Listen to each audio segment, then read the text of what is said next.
Hi there, Dr. Gary here on the road. We sell dental practices nationwide. We are dental practice brokers.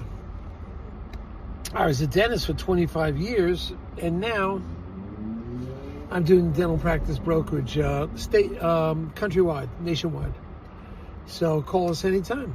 Today's topic is seller of a dental office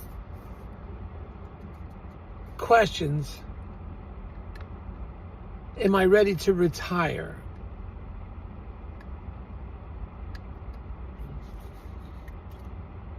There's multiple answers to that question. We'll get into it. As you know, we have 10 employees. We're involved in 25 states around the country, and we're available to you 363 days a year. We take off Christmas and Easter, and you can call us at 201-663-0935. Our website is dentalpracticeguide.com or nationwidedentalpracticebrokers.com. So call us. We'd be happy to talk to you. Now, if you are, and once again, everything you're about to hear is for entertainment purposes only. If you have a larger practice grossing $1 million or over, let us know. We work with some. You may be a candidate for one of the DSOs. If you have 5 operatories or more, or you're willing to stay on 3 to 5 years, you could be a DSO candidate. And there's some pretty good DSOs still out there. Of course, some are having some trouble, but others are pretty solid. They're conservative in their approach. And we can help you. We know who the winners are, and we've been doing this for a long time. Often, these DSOs who we're not affiliated with, we just work together with them, 142 of them. We're not employed by them. But they'll often pay our commission. So you'll be in a situation there's no commission to you many times. So just give us a call and we can chat with you about that and give you more information. But we're more than happy to talk to you about it, explain everything, and then we'll go from there. Now, in addition, if you're selling a dental practice and it sells for over $1 million, closes for over $1 million, often we will pay your legal, and we're representing you, often we'll reimburse your legal fees upon successful closing, based on certain criteria, like, utilizing a well-known dental attorney. And we've done this many times. So call us on that. We could explain how that process works. So what is this doctor asking? The doctor wants to know, are they ready? Is he ready? She ready? Are they ready for retirement? What do we advise? Well, there's a couple different answers from that. One of them is, do you have some level of financial security, or do you have a significant other that is currently employed and still working? And how long are they going to work for? I mean, those are some of your biggest questions.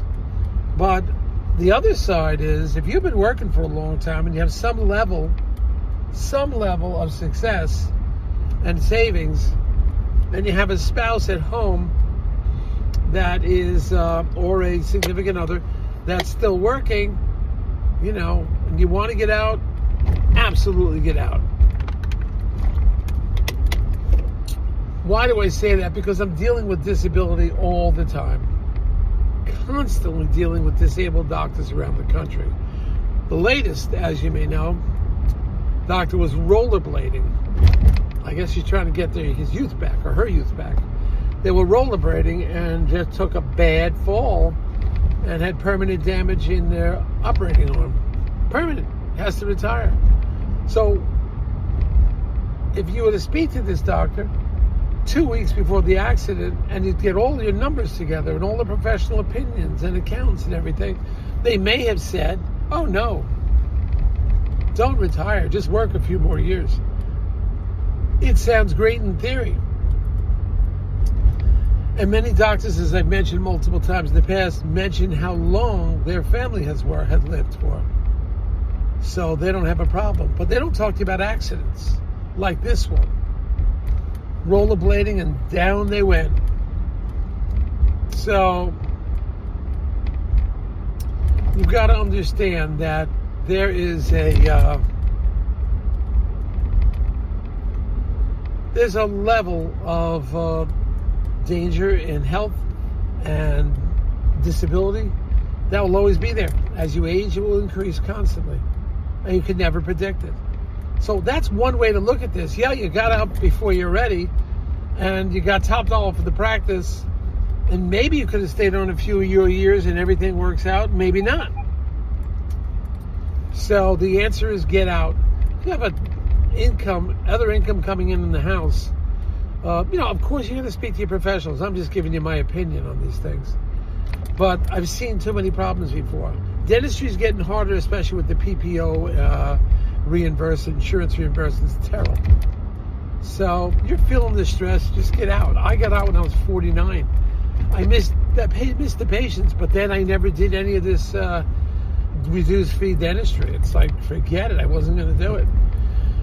But that was 20 years ago. It was just ramping up. Now it's all over the place. Sometimes you have no choice, but still there's ways that you can be very successful without joining the insurances. But you've got to market, advertise, website, and so forth. So my answer to the doctor was, if you want to retire, just retire. And do it now, is my opinion. Because if you're tired, you're exhausted, and what does it make doesn't make sense anymore. And if you have a spouse at home, and if you've had some level of financial security, some level of it, just get out. Just get out now. All right, thank you, team. Hit the subscribe button if you want to hear more of this. We're getting new practices all the time, especially doctors that bought from us 13, 14, 15, 16 years ago. Those buyers are becoming sellers now. So we're getting all new practices. Thank you. Bye.